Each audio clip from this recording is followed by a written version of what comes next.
여러분 안녕하십니까? 수요일 아침 뉴스 퍼레이드 황병준입니다. 계엄 사태에 가담한 혐의를 받는 한덕수 전 총리가 내란 특검에 소환돼 16시간 넘는 조사를 받았습니다. 지난달에 이어 두 번째 조사인데 특검은 조만간 한 전 총리에 대한 구속영장을 청구할 전망입니다. 한지은 기자입니다. 한덕수 전 국무총리가 내란 특검 사무실이 마련된 서울고검청사를 빠져나옵니다. 어제 오전 9시 반쯤 특검에 출석한 지 16시간 20분 만입니다. 오늘 장시간 조사 받으셨는데 어떤 점 위주로 소명하셨나요? 여전히 내란에 가담하거나 동조하지 않았다는 입장이십니까?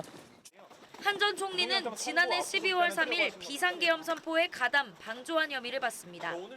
특검은 한 전 총리가 계엄을 만류하기보다 절차적 정당성을 확보하려고 국무회의 소집을 건의한 걸로 의심합니다. 여러 의견을 들어보셨으면 해서 소집을 건의드린 겁니다. 특검은 어제 조사에서도 국무회의 소집과 관련해 캐물은 것으로 알려졌습니다. 3월 헌법재판소는 적극 행위를 했다는 증거를 찾을 수 없다며 한 전 총리 탄핵을 기각했지만 특검은 많은 증거가 추가로 수집됐다며 당시와 상황이 달라졌다는 입장입니다. 앞서 한 전 총리는 지난달 2일에도 13시간 40분에 걸쳐 피의자 신분으로 소환 조사를 받았습니다. 특검은 이번 조사에서 필요한 조사를 마무리하고 조만간 한 전 총리에 대한 구속영장을 청구할 전망입니다. TV조선 한지은입니다. 김건희 의혹 특검의 국민의힘 압수수색 영장이 오늘로 만료됩니다. 국민의힘은 영장 재집행 가능성에 대비해 비상대기 체제에 들어갔습니다. 정치부 취재기자 연결합니다. 이태희 기자, 국민의힘의 대응 계획은 뭡니까? 네, 국민의힘은 특검의 중앙당사 압수수색에 대비해 비상대기조를 편성했습니다. 의원을 2개 조로 나눠 조별로 10여 명씩 당사에 배치해 지킨다는 방침인데요. 지도부는 압수수색 상황이 발생하면 30분 안에 당사에 도착해달라고 의원들에게 요청했습니다. 함께 철야 대기에 돌입한 국민의힘 송원석 비대위원장은 영장 만료 기한이 하루 남은 만큼 특검의 집행 시도가 있을 것으로 본다며 당사와 개인정보인 당원 명부를 끝까지 지키겠다고 했습니다. 현재 국민의힘 중앙당사 1층 로비엔 김문수 당대표 후보가 영장 집행 시도에 반발하며 7박 8일째 숙식 농성을 이어가고 있습니다. 새 당대표를 뽑는 전당대회 투표는 오늘부터 진행된다고요? 네, 당원 선거인단 모바일 투표는 잠시 뒤 오전 8시부터 오후 7시까지 진행되며 ARS 투표는 내일 오전 10시부터 저녁 10시까지 진행됩니다. 일반 국민 여론조사는 오늘부터 이틀 동안 실시합니다. 당원 투표 80%, 국민 여론조사 20%를 합산한 최종 결과는 모레 전당대회에서 발표됩니다. 과반 득표자가 나오지 않으면 26일 결선이 치러집니다. 어제 TV조선 스튜디오에서 마지막 TV 토론을 거친 당대표 후보들은 특검 수사 대응과 대여 투쟁에 대한 각자의 해법을 제시했고 관심을 모았던 안철수, 조경태 후보 간 단일화는 끝내 무산됐습니다. 지금까지 정치부에서 전해드렸습니다. 네, 북한 김여정 노동당 부부장이 이재명 대통령을 향해 역사의 흐름을 바꿀 위인이 아니라고 평가했습니다. 김 부부장은 어제 외무성 주요 국장과 협의의 자리에서 한국은 외교 상대가 될 수 없다며 이같이 말했다고 조선중앙통신이 전했습니다. 북한이 이 대통령 실명을 거론하며 비난한 건 이번이 처음인데 18일부터 진행 중인 한미연합훈련, 을지연습에 대해서도 침략전쟁 연습이라고 맹비난했습니다. 한미정상회담을 앞두고 이재명 대통령이 순방에 동행하는 기업 총수들을 불러 대미 투자 등 협상 전략을 논의했습니다. 이 대통령은 관세 협상에서 기업의 역할이 컸다며 사의를 표하기도 했는데 정작 기업 옥죄기법으로 노란복두법 등의 처리에 대해선 입법 필요성을 분명히 했습니다. 증세와 관세에 더해 기업들의 삼중고에 대한 우려가 나오고 있습니다. 최재원 기자의 보도입니다. 한미 정상회담을 엿새 앞두고 이재명 대통령이 순방에 동행할 재계 인사들과 만났습니다. 최태원 SK 회장과 이재용 삼성전자 회장, 구광모 LG그룹 회장, 조원태 한진그룹 회장 등 재계 총수들이 대거 참석했습니다. 이 자리에서 이 대통령은 관세 협상 지원에 사의를 표하고 미국 현지에서도 실질적인 성과를 많이 만들어달라고 당부했습니다. 류진 한경협 회장이 재계를 대표해 노란봉투법과 상법 개정안에 대한 우려를 전했는데 이 대통령은 선진국 수준에서 맞춰가야 될 부분이 있다며 입법 필요성을 분명히 했습니다. 다만 규제 철폐와 배임죄 완화로 보조를 맞추겠다고 한 걸로 알려졌습니다.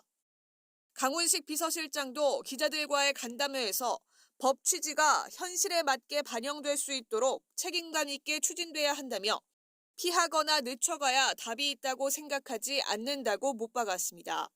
세계적 수준에서 그리고 노동자라던가 혹은 상법 수준에 있어서 맞춰야 될 부분들은 원칙적으로 지켜야 될 부분들이 있고 경총을 비롯한 경제 6단체들은 국회 앞에서 결의대회를 열고 자신들이 제시한 노란봉투법 수정안 처리를 요구했고 주한미국 상공회의소도 민주당 원내 지도부를 찾아 항의했습니다. We are concerned that the passage of the Yellow Envelope Act in the National Assembly could affect Korea's reputation. 증세와 관세로 안팎으로 경영 불확실성이 커진 상황에서 이른바 기업 옥죄기 법안 처리까지 예고되며 기업들이 삼중고에 내몰리고 있다는 우려가 나옵니다. TV조선 최지원입니다. 네, 민주당이 윤석열 정부 때 임명된 공공기관장들을 이른바 알박기 인사로 규정하면서 이들을 정리하겠다는 입장을 공식화했습니다. 공공기관장은 법으로 임기가 보장돼 있어서 스스로 물러나지 않을 경우 내보낼 방법이 없었는데 내달 정기국회에서 법을 고쳐 물갈이에 나서겠다는 겁니다. 한송원 기자가 보도합니다. 민주당이 김영석 독립기념관장의 광복절 경축사 중 광복은 연합군의 선물이란 부분을 발췌해 문제 삼은 지 사흘 만에 알박기 인사 방지법을 꺼내들었습니다. 임기가 2년 남은 김 관장 발언을 논란 삼아 지난 정부에서 임명된 모든 공공기관장을 물갈이하겠다는 뜻을 공식화한 겁니다. 임기 내내 주요 공공기관을 김영석과 같은 낙하산 인사로 점령했습니다. 윤석열의 알박기를 제거해서 공공기관을 정상화하겠습니다. 그러면서 대통령과 공공기관장의 임기를 맞추는 법안을 9월 정기국회에서 처리하기로 했습니다. 김병기 원내대표가 언급한 발의안은 국가 비상사태에 정권이 교체될 경우 6개월 안에 직무평가를 통해 공공기관장을 해임할 수 있는 조항이 포함되어 있습니다. 사실상 탄핵 이후 정권을 잡은 이재명 정부를 위한 맞춤형 개정안이 되는 셈입니다. 개정안이 통과되면 늦어도 내년 1분기엔 이진숙 방통위원장 등 임기가 1년 이상 남은 기관장들까지 모두 교체할 수 있게 됩니다. 김 원내대표는 계엄 선포 뒤 임명된 공공기관장이 45명, 그중 23명은 윤 전 대통령 파면 뒤 임명됐다고 주장했는데 3년 전엔 문재인 정부가 임기 말 81명의 공공기관장과 임원들을 알박기로 남겼다며 여당이 된 국민의힘 비판을 받았습니다. 김종호 기술보증기금 이사장 등 문재인 정부에서 임명된 기관장 일부는 윤석열 정부를 거쳐 아직도 직을 유지하고 있습니다. TV조선 한송원입니다.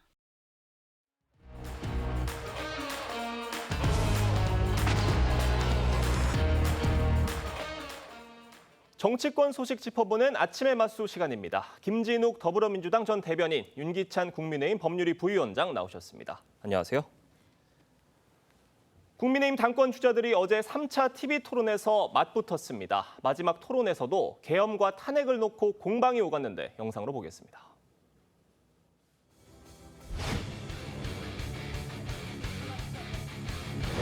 우리 국민의힘은 우리가 뽑았던 윤석열 대통령에 대해서 우리 국회의원들이 탄핵하는 이거는 상당히 다른 문제입니다. 우리나라는 민주주의 국가지 윤주주의 국가가 아니지 않습니까? 탄핵 반대 입장에 대해서는 확고합니다. 우리 당이 나서서 탄핵에 찬성하는 것은 옳지 않았다고. 저는 탄핵과 계엄에 대해서 자유로운 사람입니다. 국회에서는 여당과 야당이 협치를 해야만 합니다. 그를 위해서 손을 잡을 겁니다. 물론 당권 도전에 나선 후보들이 서로 입장이 다른 부분에 대해서 끝까지 선명성 경쟁을 펼칠 수는 있겠습니다만 많은 당원들이 보고 싶어했던 비전 경쟁, 그러니까 이 당의 위기를 어떻게 돌파해서 당을 어떻게 수권 정당으로 이끌겠다라는 비전은 보여주지 못했다는 평가예요. 그 점이 좀 아쉬운 부분이 있는데 이제 당대표 선거 룰 때문에 그런 요소도 있고요. 예. 또한 이제 당대표의 선거의 경우는 민주당도 유사한 그 성격의 선거를 치르곤 합니다. 그래서 불가피한 면은 있지만 그나마 이제 당이 어려운 상황이기 때문에 예. 조금 더 전향적인 입장에 나왔으면 좋겠다라는 의견이 좀 많았어요. 예컨대 이 당에는 이게 당 인사들이 부정적인 측면도 있고 또 긍정적인 측면도 있잖아요. 그런데 둘 다 안고 가야 되는 거거든요. 당의 어떤 리더십을 확보하려고 그러면 당이 가졌던 그간의 부정적인 요소도 사과하고 이걸 고쳐나가겠다고 하면서 내가 부담하겠다라고 해야 되는 것이지 난 이건 빼고 긍정적인 요소만 갖고 가겠다. 이렇게 하는 것도 문제고 예. 그다음에 또 다른 요소의 경우에도 이건 배제하겠다라고 하는 것도 문제고 저는 그 역대 선거에서 볼 수 없었던 면들이 나와서 좀 아쉽다는 생각이 들고요. 다만 이렇게 당대표가 되신다 하더라도 어느 누구도 이재명 대통령이나 아니면 민주당과 싸우려면 예. 또는 견제하려면 사실은 국민의 힘이 필요해요. 국민의 힘, 당의 힘이 아니고 예. 그러면 이 지지자들의 그 표심을 기반으로 해서 국민적 공감대를 형성하는 작업은 반드시 필요하다. 그거 없이는 민심 없이는 이재명 대통령의 독주를 견제할 수 없고 민주당의 사실은 위헌적 법률 통과도 막을 수가 없는 거잖아요. 이런 식의 현실을 아마 직시하는 이런 당 행정이 나오지 않을까 이렇게 생각합니다. 찬탄, 반탄 구도가 굳어진 채로 이어졌던 전당대회였습니다. 이번 전당대회 막판 변수로 그러니까 찬탄 후보들의 단일화가 꼽혔었는데 그게 최종 무산이 됐어요. 이게 어떤 영향을 미칠 거라고 보십니까? 저는 가장 아쉬운 대목이 될 것이다라고 봅니다. 예. 특히 국민의힘의 전당대회를 통해서 국민의힘이 반성하고 쇄신하고 그리고 새로운 건전한 보수의 가치를 지켜나갈 수 있는 정당으로 거듭날 수 있는 기회가 이번 전당대회일 수 있었는데 예. 만약에 이번에 이렇게 반탄 찬탄으로 이렇게 구도가 정확하게 이제 반반으로 갈린 상태에서 반탄파가 당대표에 된다면 당이 변할 가능성은 사실상 그 기회를 잃어버리는 것입니다. 그런 측면에서 매우 아쉬울 수밖에 없는데 이렇게 당의 구도 자체가 반탄파가 지금 어쨌든 세력 구도가 더 크게 형성되어 있었다면 초기부터 찬탄파 두 분, 안철수, 조경태 두 분의 적극적인 단일화 노력이 좀 필요했지 않았는가. 근데 마지막 순간에 단일화에 대한 부분들이 좀 거론이 됐습니다만 결국은 단일화를 이뤄내지 못했습니다. 이 단일화를 이뤄내지 못한 측면들 때문에 앞으로 결선까지 가게 될지는 모르겠습니다만 예. 그 결선에 올라가는 과정 속에서 반탄파뿐만 아니라 찬탄파를 대표하는 한 분이 결선에 올라가야 될 텐데 그러지 못하게 된다면 결국은 반탄파 2인의 결선으로 갈 가능성이 커지는 것이고 그 결과가 앞으로 국민의힘에 나타날 영향력은 상당히 부정적으로 나타날 수밖에 없지 않을까 그런 측면에서 예. 좀 아쉽고 우려가 되는 부분이다 이렇게 보고 있습니다. 말씀하신 대로 전당대회가 결선을 치르게 된다면 찬탄파 후보가 결선에 올라갈 가능성은 얼마나 있다고 보십니까? 단일화가 안 됐기 때문에 예. 조금 조금 더 가능성은 줄었죠. 예. 사실은 이제 아직까지는 의견 유보층이 꽤 됩니다. 예. 지금 나와 있는 그 수치보다는 의견을 유보하고 있는 분들이 많기 때문에 저는 유동적이다 이렇게 보여지고요. 아마 찬탄 하나, 반탄 하나 올라갈 가능성도 상당하다. 역대 그래 왔고 또 의견 유보층의 경우에는 아직 의사를 정하지 않았다는 부분은 예. 개인적으로 보면 아마 찬탄으로 갈 가능성이 꽤 있거든요. 그리고 저희가 뭐 구도를 나눌 때 찬탄, 반탄 이렇게 언급하지만 어떤 형태이든 이번 당대표 선거를 마지막으로 해서 찬탄, 반탄, 뭐 계엄 이런 뭐 전환길 이런 얘기들이 조금 비중 있게 언급되지는 않았으면 좋겠다. 비중 있는 인물을 통해서. 그 사실 당의 어떤 부채를 계속 주는 거거든요. 예. 그래서 그런 부분을 당대표 선거로 좀 끝냈으면 좋겠다 이렇게 생각합니다. 말씀해주신 전환길 씨를 놓고 어제 후보들 간의 설전이 오갔습니다. 영상으로 보겠습니다. 내년 재보궐선거 후보 공천을 하실 수 있게 된다면 누구를 공천하시겠습니까? 1번 한동훈 전 대표, 2번 전환길 씨입니다. 전환길 씨는 탄핵 때부터 우리 당을 위해서 우리 당과 함께 열심히 싸워온 분입니다. 열심히 싸워온 분에 대해서는 공천을 줄 수 있다고 생각합니다. 윤 의견을 외치는 전환길 씨를 공천 주겠다. 이거는 세상이 놀랄 그런 일 아닙니까?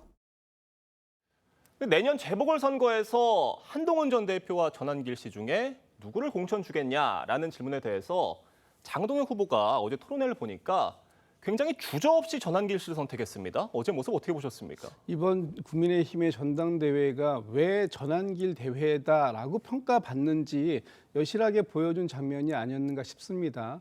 전환길 씨가 지금 국민의힘에서 어떤 위치를 차지하고 있습니까?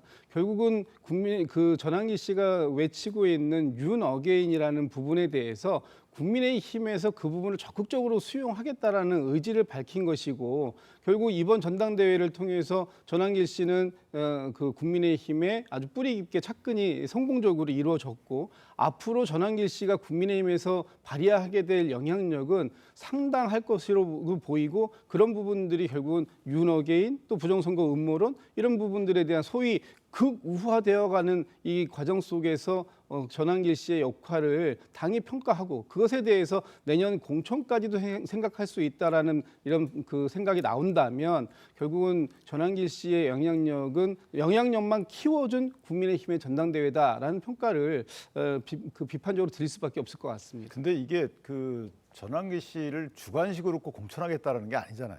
물론 질문이 나와서 대답한 부분입니다. 예. 만약에 이런 상황이 주어진다면 둘이 그 공천 신청을 했다. 누가 공천되는 게 적합하다고 보느냐?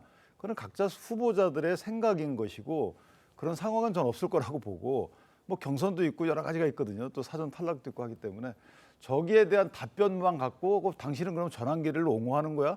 전환길의 발언까지 옹호하는 거야? 그럼 국민의힘은 이런 문제 있는 당이네. 이렇게 논리적 비약하는 것은 저는 해석이 오리라고 봐요. 민주당은 그럼 수박 옹호당입니까? 이렇게 해석할 수가 없잖아요. 똑같은 논리예요. 물론 가정적인 질문이긴 했습니다. 말씀해 주신 것처럼. 다만 장동혁 후보가 한동훈 전 대표보다 전환길 씨를 택한 부분에 대해서는 어떻게 보세요? 글쎄 뭐 개인적인 생각을 말씀드리기 뭐하지만 예. 장동혁 후보의 경우에는 또 한동훈 대표와 여러 가지 또 같은 일을 해왔잖아요. 예. 그런데 전환길을 선택한다는 건 일단 기본적으로는 전당대회 전략적 측면이다 이렇게 보여지고요. 또 하나는 한동훈 후보에 관련된 여러 가지 본인이 경험적 평가를 한 것이 아닌가라는 생각이 드는데, 이것은 어쨌든 한동훈 후보가 뭐 그러다 잘됐다 이런 취지가 아니고 예. 정치적인 측면에서 누가 더 당선 가능성이 있냐, 또는 누가 더 당에 도움이 되느냐, 여기에 대한 본인의 주관적인 평가이기 때문에 저는 후보자 한 명의 이런 주관적인 평가로 인해서 당 전체를 갖다가 대입시키는 것은 저는 전형적인 정치적인 공격이다 이렇게 생각합니다. 제가 한 말씀만 좀 보태면, 지금 후보자 한 명의 생각이다라고 말씀을 주시는데, 이번에 국민의힘에서 전환길 씨에게 보여준 모습을 보십시오. 윤리위원회에서 전환길 씨에게 솜방망이 징계인 경고 처분했습니다. 전환길 씨가 국민의힘의 전당대회를 난장판으로 만들었다, 아수라장으로 만들었다. 그래서 지금 현 비대위원장인 송원석 비대위원장이 상당히 심각한 사안이라고 보고 윤리위에다가 이 징계를 요구한 사항입니다. 그것도 중징계를 좀 요구했는데도 불구하고 경고 조치가 나왔습니다. 이만큼 지금 국민의힘 전체에서 전환길 씨를 바라보는 그런 그 시선이 보여지고 있다. 이게 후보자 한 명의 생각이 아니라 국민의힘 전체의 생각으로 익힐 수 있는 부분이 분명히 존재하는 것이고, 그 과정들 속에서 전환길 씨가 계속해서 목소리를 키워내고, 그 김문수 후보 옆에서 앉아가지고 전환길 씨가 그 소리를 고래고래 지르지 않습니까? 이런 모습들이 이 국민의힘이 지금 전환길 씨를 얼마나 애지중지하는지 하는 모습을 보여주는 것처럼 보였기 때문에 비판의 말씀을 드리지 않을 수 없다고 제가 그거는 말씀드립니다. 해명을 좀 하고 해야 돼요. 왜냐하면 지금 말씀 주신 것처럼 당 지도부는 중징계를 했으면 좋겠다 이렇게 얘기했다는 거잖아요. 그럼 국민의힘의 생각은 이참에 전환길 씨하고 좀 절연했으면 좋겠다. 뭐 그게 타당한지 여부를 떠나서 이런 의사표시를 했다는 거잖아요. 그런데 독립기구인 윤리위원회는 9명으로 구성이 되는데 외부 인사가 5명이에요. 그러면 독립적인 윤리위원회인데 다수의 구성원이 외부인인 윤리위원회에서 그렇게 평가한 거기 때문에 이걸 국민의힘의 평가다 이렇게 대입시키는 것은 그랬던 건 당연한 거잖아요. 그건 말이 안 되는 거고, 그다음에 전환길 씨가 마치 여당이 김어준처럼 행세한다라고 여기시는 것 같은데 전혀 마음보다 말이 안 되는 거예요. 뭐 김어준만큼 하겠습니까? 김어준 씨는 가가지고 또 의원들이 다 듣고 뭐 입법 활동에 참고 자료도 획득하고 어떻게 보면 말을 듣고 와서 시행하는 듯한 이런 그릇된 인식을 심어주곤 하잖아요. 그거하고 전환길 씨하고 자꾸만 대등하게 보시려고 하는 것 같은데, 전환길 씨에 대한 징계는 어찌 보면 징계 사유가 그에 맞기 때문에 그렇게 한 것이고, 그 지도부의 이 요구하고 위원회의 판단과 다른 그 부분이 오히려 국민의힘의 의사다 이렇게 생각합니다. 알겠습니다. 이 탄핵과 전환길시 논란으로 공방이 뜨거운 상황이었습니다. 안철수 후보는 김문수 후보에게 이런 질문을 던지기도 했습니다. 영상으로 보겠습니다. K-팝 데몬 헌터스라고 지금 세계에서 선풍적인 인기를 끌고 있습니다. K 컨텐츠의 대명사입니다. 혹시 내용 모르십니까? 저는 좀 잘 모르겠습니다. 제1당 당대표라면 이 정도의 시대적인 트렌드는 알고 있어야 된다. 이런 뜻에서 제가 말씀을 드린 거고요. 앞으로 우리 안철수 후보께서 그런 거 많이 소개해 주시면 저하고 같이도 좀 보고 이렇게 하면 좋겠습니다. K-팝 데몬 헌터스, 줄여서 캐데헌이라고 해서 이 K-팝을 소재로 한 미국 애니메이션입니다. OST가 빌보드 차트 1위에도 오르면서 굉장히 선풍적인 인기를 끌고 있는 건 맞는데 지금 이 애니메이션에 대해서 아냐는 질문에 대해서 김문수 후보가 정말 좀 처음 듣는다는 듯한 반응을 보이셨어요. 어떻게 보셨어요? 지금 이제 그 안철수 후보가 김문수 후보의 약간 올드함 이런 부분들을 좀 강조하려고 오히려 이제 이 질문을 좀 하신 것 같습니다.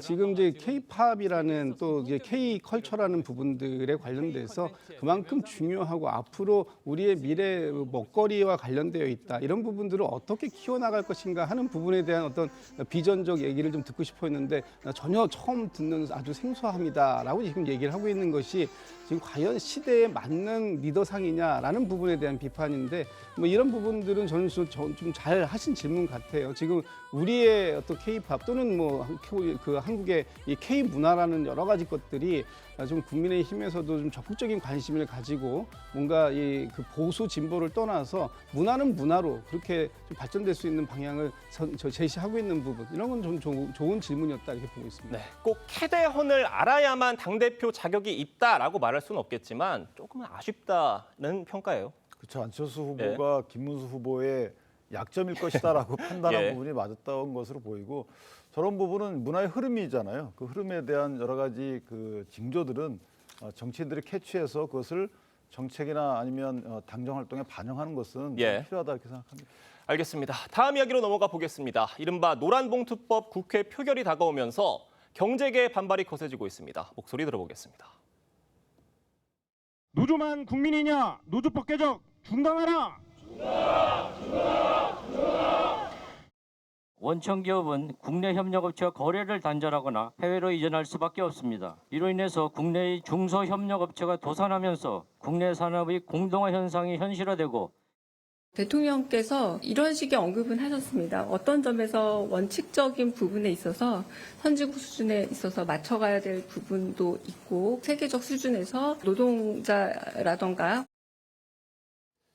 경제 6단체가 국회에 모여서 노란봉투법 안 된다 목소리를 낸 겁니다. 그런데 이재명 대통령과 민주당은 우리는 간다 이런 입장이에요. 지금 노란봉투법이 이제 이번 주에 국회 본회의에 상정되어 있습니다. 그래서 지금 이제 뭐 정부나 또는 민주당에서는 이 부분에 대해서는 예정된 계획대로 가겠다라는 부분을 지금 얘기하고 있는 것이고요. 또 국민의힘에서는 이런 부분들에 대해서 뭐 반대 의사를 지금 밝히고 있고 노란봉투법이 상정되게 된다면 무제한 토론에 들어가겠다 이렇게 말씀을 주시는데 지금 노란봉투법에 대한 우려는 충분히 있을 수 있다. 그러나 노란봉투법을 시행해 보지도 않고 우려부터 하고 그 우려 때문에 어떤 이 제도의 선진화를 그 시도도 안 해본다라는 건 이제 뭐 말이 안 된다라는 생각을 갖고 있고요. 어제 대통령실에서도 강훈식 비서실장이 밝힌 것처럼 어떤 이 노란봉투법이 앞으로 산업 현장에 있어서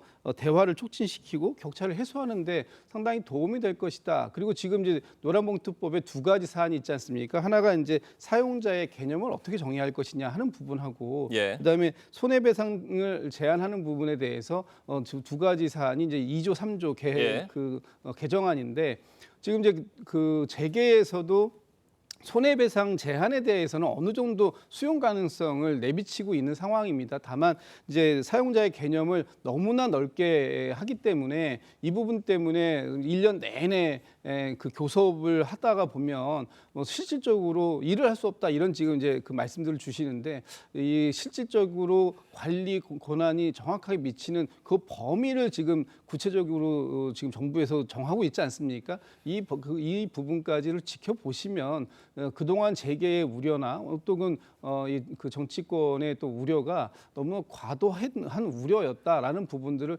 느끼실 수 있지 않을까라는 생각이 듭니다. 그러니까 경제계 우려가 있는 건 알지만 그래도 한번 시도를 해보고 얘기를 해보자라는 말씀이신데 지금 경제계에서는 이 노란봉투법 통과가 되면 한국에서 기업하기 너무 어려워진다라는 목소리예요. 이런 우려 어떻게 들으세요? 일단 저게 손해배상은 뭐 말씀 주신 대로 그대로 예. 뭐 이해하면 될 것 같고 문제는 이제 사업자의 범위입니다. 사업자 기본적으로 근로자와 계약을 체결한 사람이 사업자잖아요. 예. 그다음에 뭐 경영을 담당하는 사람, 대리자 이런 사람이 사업자 범주에 포함이 되는데 사업주. 근데 이거 지금 여기서 보면은 아까 말씀 지배하거나 실질적 영향을 미치는 자, 이거 원청이라는 거죠. 예. 그러니까 우리나라 제조업의 경우에는 원청과 하청이 굉장히 복잡합니다. 그러니까 저희가 전후방 효과라 그러는데 하여튼 상당히 많은 기업들이 대기업하고 같이 협력업체를 이뤄서 뭔가 수출을 진행하고 이렇게 하는 거거든요. 그러면 대기업의 교섭 내용 자체가 실질적으로 다른 하청 기업들의 교섭 내용이 돼버리는 거예요. 예. 결론적으로 말씀드리면 그런 겁니다. 그러니까 대기업한테 그 교섭을 요구할 수가 있고 그 교섭의 요구에 응하지 않으면 파업을 할 수가 있기 때문에 결국 대기업은 모든 이 하청업체, 1000여 개 하청업체가 다 파업할 수 있는 거잖아요. 그렇다면 일괄 교섭을 할 수밖에 없는 거죠. 일괄 교섭을 하는데 똑같은 내용대로 근로조건을 정한다는 겁니다. 그런데 대기업이 갖고 있는 여러 가지 그 역량과 그다음에 이 중소기업이 갖고 있는 역량이 다른데 어떻게 똑같은 내용의 교섭을 합니까? 그러니까 입사도 다 똑같이 해야 되는 거죠.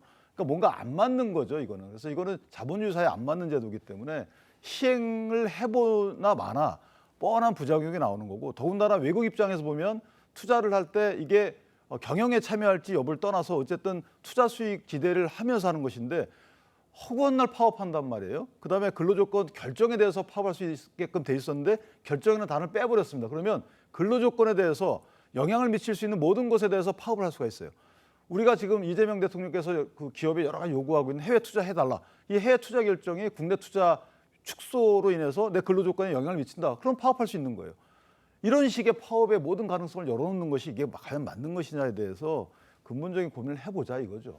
알겠습니다. 어제 암참 회장도 민주당 김병기 원내대표를 만났습니다. 만난 뒤에 김 원내대표도 노란봉투법이 완벽하지 않다는 것을 알고 있는 것 같다라는 말을 했어요. 두 사람이 만난 자리에서 김병기 원내대표가 노란봉투법 좀 부족한 부분이 있다라는 식의 말을 했나 봅니다. 그 노란봉투법이 지금 이제 그 민주당이 추진하고 있는 정부가 추진하고 있는 노란봉투법이 완전 부결하다라고 지금 생각하는 사람들은 없습니다. 어떤 법이든지 빈 허점 부분이 있을 수 있는데 예. 그러나 그런 부분들의 우려 때문에 아예 시행 자체를 안 해본다? 그건 좀 말이 안 된다라고 얘기를 하는 것 같고요. 지금 우리가 누구나 인정하는 부분이 있습니다. 구조적인 불평등이 존재한다라는 거잖아요. 원청과 하청, 또 재하청 이 구조도 속에서 상당히 많은 이 불평등이 존재하는데 이런 부분들에 대한 글로벌 스탠다드라는 게 있습니다. 국제적인 기준에 어느 정도 부합해 가서 맞춰갈 수밖에 없는 부분이 있고 그런 부분들이 이번 이 노동조합법 또 이 그 노란봉투법 2조 3조 개항 부분에 들어있는 부분이기 때문에 이거는 우리 대한민국의 문제, 우리 사회의 문제뿐만 아니라 국제적인 사회에서의 요구도 분명히 존재하는 것이기 때문에 일부 맞춰갈 수밖에 없는 그런 방향이 있다는 것이고 그런 방향에 맞추기 위해서 서로가 이해할 부분이 있는데 일단은 시행을 하기까지 시간이 예. 있기 때문에 법을 아예 통과를 못 시키게 하고 시행 뭐 여러 가지를 논의하자라는 것보다는 법을 먼저 통과시켜 놓고 그 사이에 그 다른 추가적인 논의들도 얼마든지 가능하다 이런 말씀 좀 드리고 싶습니다. 그러니까 1년 유예를 하자는 거예요. 대변인 말씀처럼 예. 뭐 그럴 수도 있겠죠. 여당에서는. 그런데 그렇다면 그 부작용이 나는지에 대한 검토할 시간적 여유를 갖자고 해서 1년 유예를 했는데 정부에서도 받아들일 듯 하다가 노동단체들이 반대하니까 또 안 하는 거잖아요. 그러니까 이게 노동관계 조정법인데 조정의 의사는 전혀 없어요. 그냥 노동자 단체 말만 듣고 하는 거라서 이 법 원래 이름하고도 안 맞는 행태다 이렇게 생각합니다. 알겠습니다. 오늘 두 분 말씀은 여기까지 듣겠습니다. 감사합니다. 8월 하순으로 접어들었지만 오늘도 무더위가 이어지겠습니다. 전국 대부분 지역에 폭염특보가 발효됐고 낮 최고 기온이 36도까지 오르는 곳도 있겠습니다. 서울 광화문에 나가 있는 취재기자 연결합니다. 이다솜 기자, 당분간 더위가 계속된다고요? 네, 저는 지금 서울 광화문 광장에 나와 있습니다. 이 서울은 밤새 기온이 25도 이하로 떨어지지 않는 열대야를 기록했고요. 지금 이 시간에도 수은주가 27도를 기록하고 있습니다.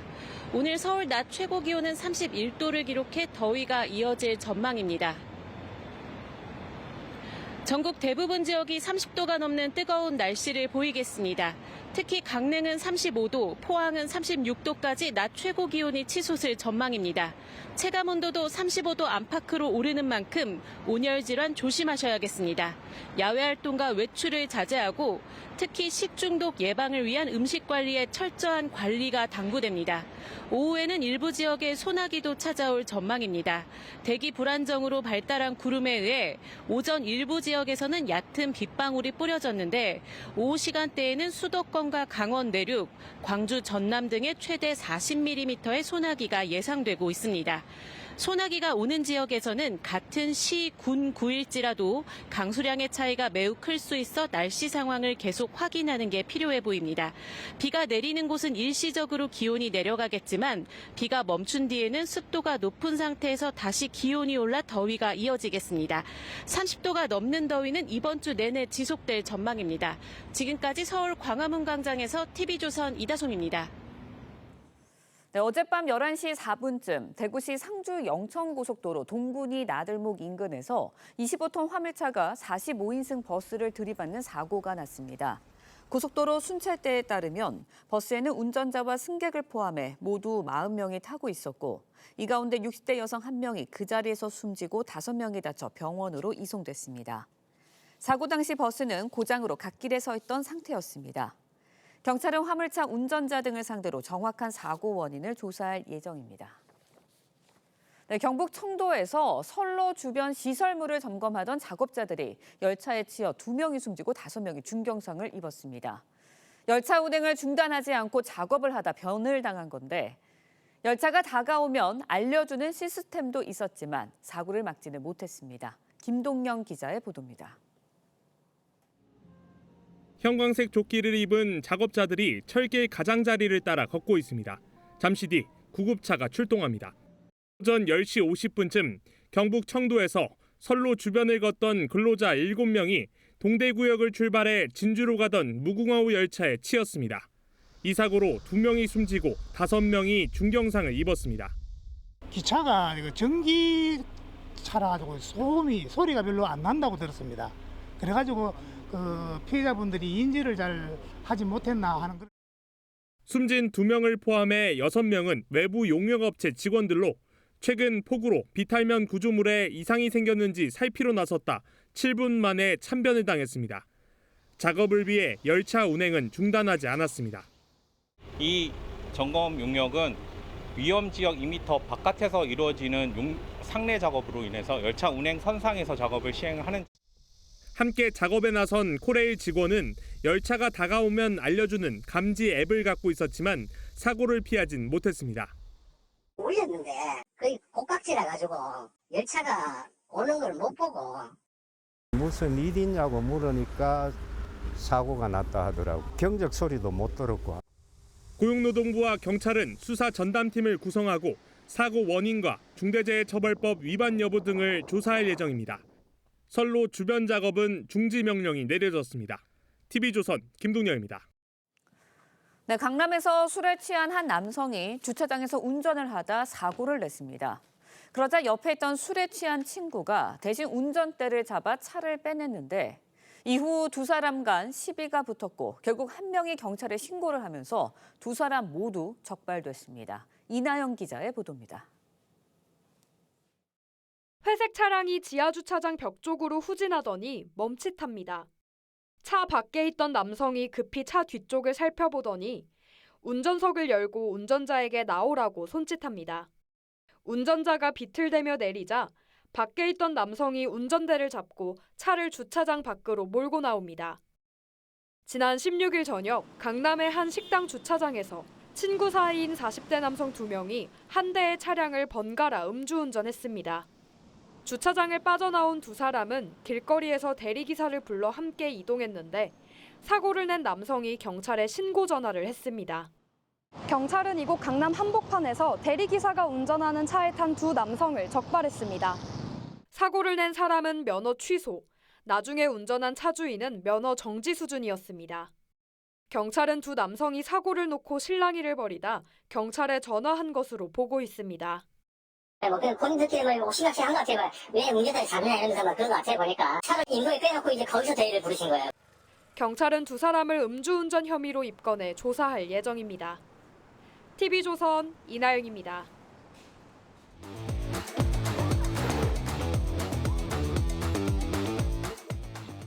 화제가 된 사건 사고 소식 짚어보는 아침의 이슈 시간입니다. 네, 강전의 변호사 설주한 변호사와 함께 자세한 이야기 나눠보도록 하겠습니다. 안녕하세요. 안녕하세요.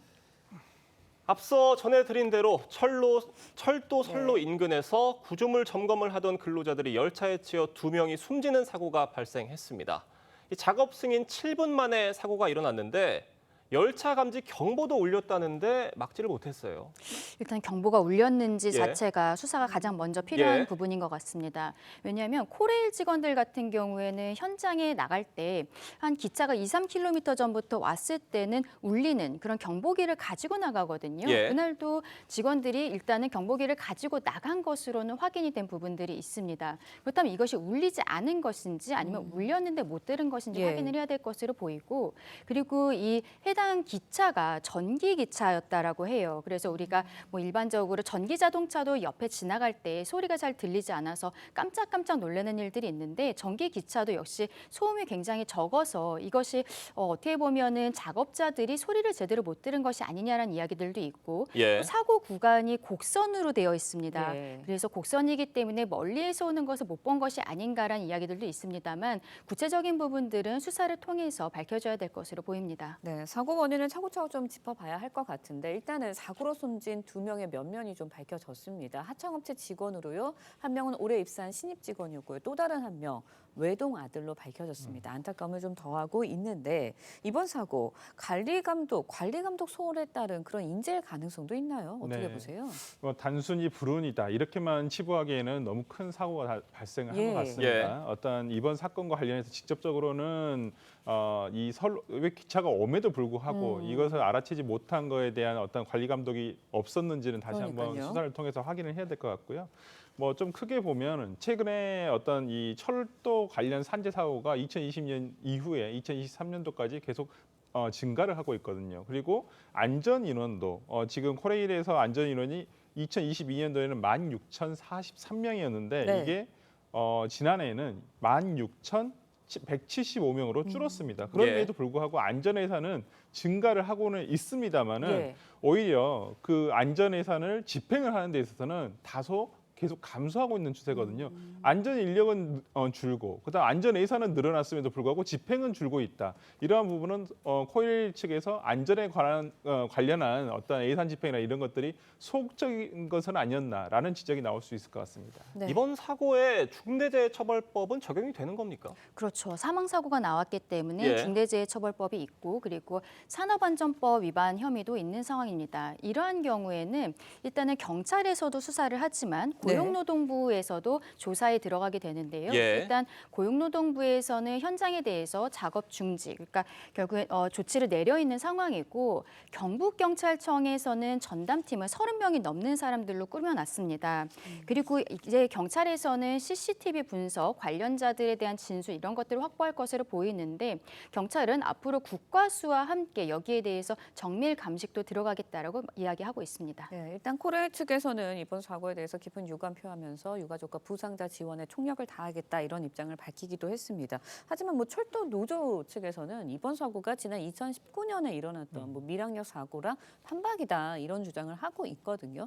사고가 아까도 말씀하셨지만 철도 사고가 계속 증가하는 추세라고 말씀하셨잖아요. 재발 방지 대책이 좀 필요할 것 같아요. 네, 이런 2019년 10월에 이 밀양역 근처에서 있었던 밀양역 사고에서도 사망 1명과 부상 예. 2명이 발생을 했었거든요. 당시에 선로 전체를 차단하지 않고 열차를 운행 중인 상태에서 작업을 하는 보통 이것을 상내 작업이라고 하는데 이번과 마찬가지로 어떤 위험 지역에서의 상내 작업은 이후로는 중단이 됐습니다. 네. 밀양역 사고 이후에는. 하지만 이번 사고와 같이 위험 지역 외에 바깥에서 벌어지는 어떤 상내 작업과 관련해 가지고 이거 계속되고 있었었는데 이러한 상례 작업이 계속된 반복적으로 일어나고 있거든요. 예. 사고가. 그렇기 때문에 이번 사고를 계기로 해가지고 이러한 상례 작업, 그러니까 운행을 하고 네. 있으면서 작업자들이 들어가서 잠시 대피를 한 상태에 또 작업을 하는 이러한 상황 등은 아예 원천적으로 차단을 하는 것이 맞지 않나라는 지적이 나오고 있는 것은 사실입니다. 네, 알겠습니다. 수사 결과를 좀 지켜봐야 할 것 같고요. 이번엔 경기 동두천시 아파트 화재 사고도 짚어보도록 하겠습니다. 경기 동두천시 아파트 배터리 폭발 사고도 짚어보겠는데요. 아파트에서 배터리 폭발이 원인으로 측정되는 화재로 6명의 부상자가 발생을 했습니다. 사고가 어떻게 해서 일어난 건가요? 네, 19일에 이 사고가 발생을 했는데요. 네.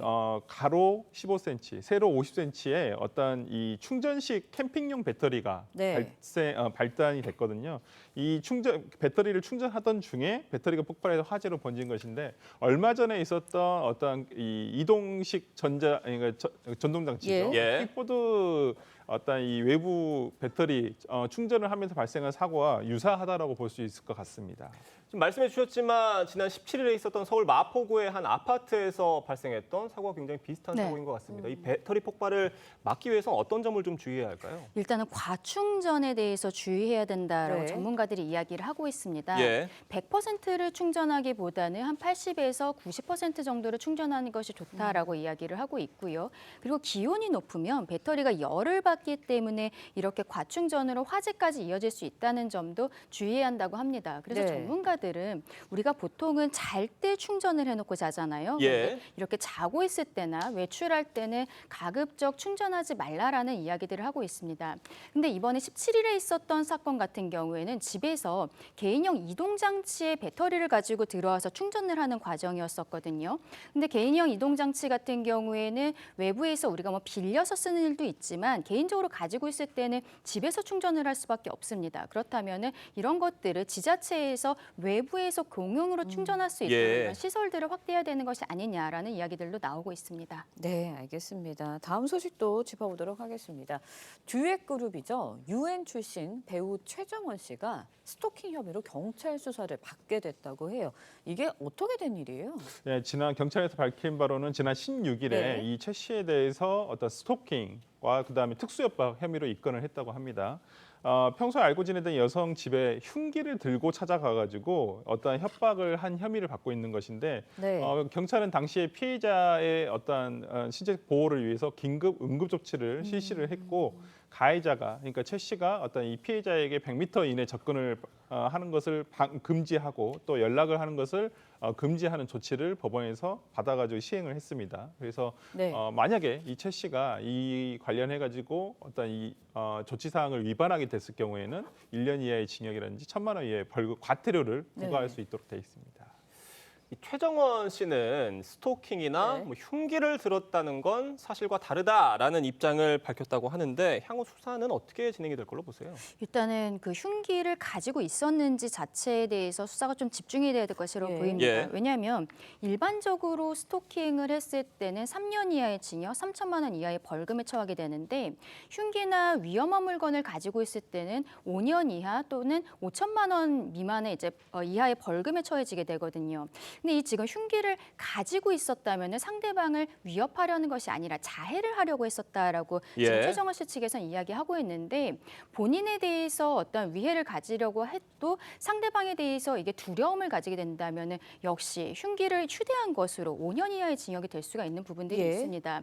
여기에 대해서는 적극적으로 좀 밝혀야 되는 부분들이 있고 네. 경찰에서 이미 긴급 조치를 했다라는 것은 어느 정도의 소명 같은 것들이 있었다라고 본 부분들이 있기 때문에 최정원 씨 입장에서는 억울한 부분도 있겠습니다만 향후의 수사라든지 재판 과정에 있어서 충실하게 입증을 해야 되지 않나 생각합니다. 네, 입증 과정이 좀 필요한 상황인데 일단 지금 얘기를 들어보면 최정원 씨의 주장이랑 그다음에 여성의 주장이랑 다르거든요. 네. 이렇게 상의가 될 때는 어떤 부분을 중점적으로 보게 되나요? 일반적인 사건에서 가해자와 피해자가 의견이 진술이 다를 예. 경우에는 대질 신문을 하기도 합니다만은 이 사건 같은 경우는 대질 신문을 하기에는 상당히 어려움이 있을 거라고 보입니다. 특히나 피해자 입장에서는 가해자와 대면 조사를 하기를 굉장히 싫어하는 경우들이 많거든요. 그리고 또 대면하는 것 자체가 2차 가해가 될 수 있기 때문에 이런 경우는 따로따로 분리를 해서 진술을 들어보고 진술의 신빙성을 오히려 수사기관에서 이걸 뒷받침할 만한 객관적인 증거를 수집함으로써 어떤 누구의 진술이 맞는지 이 부분을 확인할 것으로 보입니다. 네. 알겠습니다. 오늘 두 분 말씀은 여기까지 듣겠습니다. 감사합니다. 고맙습니다. 한국수력원자력이 26조 원 규모의 체코 신규 원전 건설을 수주하는 과정에서 미국 기업과 굴욕 합의를 했다는 논란이 불거졌습니다. 네, 논란의 대통령실은 진상조사를 지시했는데 파장이 커질 것으로 보입니다. 오현주 기자의 보도입니다. 국회 산자위 전체 회의에서 한국수력원자력이 미국 원전 기업 웨스팅하우스와 맺은 협정서에 집중 포화가 쏟아졌습니다. 불리한 협상 내용에 대해서도 보고를 하셨죠? 불리한이라는 단어에 대해서는 제가 동의를 못하겠고요. 문제가 된 협정은 지난 1월 26조 원 규모의 체코 신규 원전 건설 최종 수주를 앞두고 이뤄졌습니다. 당시 웨스팅하우스는 한국형 원전의 원천 기술은 자기들 것이라며 미국 법원에 소송을 제기하는 등 강력 반발했습니다. 빨리 체코 원전 계약을 맺기 위해서는 이 걸림돌을 제거하라라고 해서 불이 나게 사실상 노예 계약 아닙니까? 동의할 수 없습니다. 협정문에는 앞으로 50년 동안 원전 한 기를 수출할 때마다 9천억 원 규모의 웨스팅하우스 기자재를 구매하고 2,400억 원의 로열티를 지급하기로 한 것으로 알려졌습니다. 또 우리가 독자 개발한 소형 모듈 원전 SMR을 수출할 때 기술 검증을 받는 조항과 북미나 유럽, 일본 등에서는 신규 원전을 수주할 수 없게 하는 내용도 포함된 것으로 전해졌습니다. 그 이전에도 미국하고는 비슷한 비즈니스를 하고 있었거든요. 좀 과하게 보장을 해준 것은 마이너스지만 앞으로 시장을 넓히는 데 있어서는 긍정적으로 볼 요소도 있다. 그렇지만 너무 서둘렀던 것 아닌가. 굴욕 합의 논란에 원전주는 일제히 급락했고 대통령실은 체코 원전 수출 과정에 대해 진상조사를 지시했습니다. TV조선 오현주입니다. 미국이 우크라이나의 안전 보장과 관련해 나토 가입이나 미군 파견은 아니라고 선을 그었습니다. 대신 미국과 유럽이 참여하는 새로운 형태의 안보위원회 구성이 추진되는 것으로 알려졌습니다. 이루라 기자가 보도합니다. 백악관 회담에서 우크라이나에 아주 좋은 보호를 제공하겠다고 공언한 트럼프 대통령. When it comes to security, there's going to be a lot of help. It's going to be good. 하지만 하루 뒤 자신이 언급한 보호가 미군 파견과 나토 가입은 아니라고 못 박았습니다. 대신 미국이 보유한 첨단 방공 시스템 지원 가능성을 밝혔습니다. When it comes to security, they're willing to put people on the ground. We're willing to help them with things, especially probably if you talk about by air. 백악관 역시 대통령이 국가안보팀에 유럽과 협조하라고 지시했다며 간접 지원을 시사했습니다. U.S. boots will not be on the ground in Ukraine, but we can certainly help in the coordination and perhaps provide other means of security guarantees to our European allies. 현지 언론은 이와 관련해 미국과 유럽, 우크라이나 3자 간 위원회가 구성돼 안전 보장을 논의할 것이라고 보도했습니다. 영국과 프랑스군의 파병 가능성도 거론되지만 러시아가 서방 군대의 우크라이나 주둔을 강력히 반대하고 있어 합의 가능성은 불투명합니다. 트럼프 대통령은 현재 조율 중인 러시아 우크라 간 정상회담의 결과가 좋으면 자신이 3자 회담에 참여해 협상을 마무리 짓겠다고 밝혔습니다.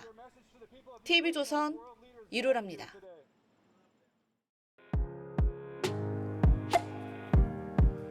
네, 렌즈에 담긴 그 순간 그 의미를 짚어보는 시간이죠. 사진 기자가 선택한 아침의 한 장입니다. 오늘은 조선일보 사진부 오종찬 기자와 함께합니다. 안녕하세요. 오늘 아침에 본 사진 어떤 건가요? 네, 어제 서울의 한 호텔에서 경보음이 울리자 직원들이 대피하고 있는 장면입니다. 요즘 전국 단위로 실시되는 을지 연습 기간인데요. 곳곳에서 실전 같은 훈련이 진행되고 있습니다. 그 현장의 모습들 사진으로 만나보시죠. 소를 맞고 뛰어가는 모습이 실전을 방불케 합니다. 호텔에 공격용 드론이 테러를 목적으로 접근하는 상황이었는데요. 대전에서는 이런 드론을 전파로 격추시키는 재민건이 등장했습니다. 부산에서는 열차 폭발물 테러를 가정해서 군의 진압 훈련도 펼쳐졌습니다. 네, 정말로 훈련을 실전같이 하는 모습인데요. 을지 연습이 정확히 어떤 훈련인가요? 네, 을지 연습은 비상시에 국민의 생명과 재산을 보호하기 위해서 1년에 한 번씩 전국 단위로 실시하는 훈련입니다. 여기서 을지는 고구려 때 수나라에 맞서 큰 승리를 거둔 을지문덕 장군의 이름에서 따왔는데요. 국가적인 위기 상황에서 대응하는 능력을 기르기 위한 훈련을 상징한다고 합니다. 18일부터 시작된 을지 연습은 오는 21일까지 계속될 예정입니다. 네, 조금 번거롭더라도 우리의 안전을 위한 일이니만큼 적극 참여해야 할 것 같습니다. 지금까지 아침 현장이었습니다. 더위의 기세는 더 강해지고 있습니다. 폭염특보는 한 차례 더 확대 강화되며 남부뿐 아니라 중부 곳곳까지 폭염 경보가 내려졌는데요. 오늘 동해안을 따라서는 낮 최고 36도까지 치솟겠습니다. 온열 질환에 각별한 주의가 필요하겠습니다. 대기 불안정으로 발달한 구름대의 영향으로 서울을 비롯한 전국 곳곳에 소나기가 내릴 텐데요.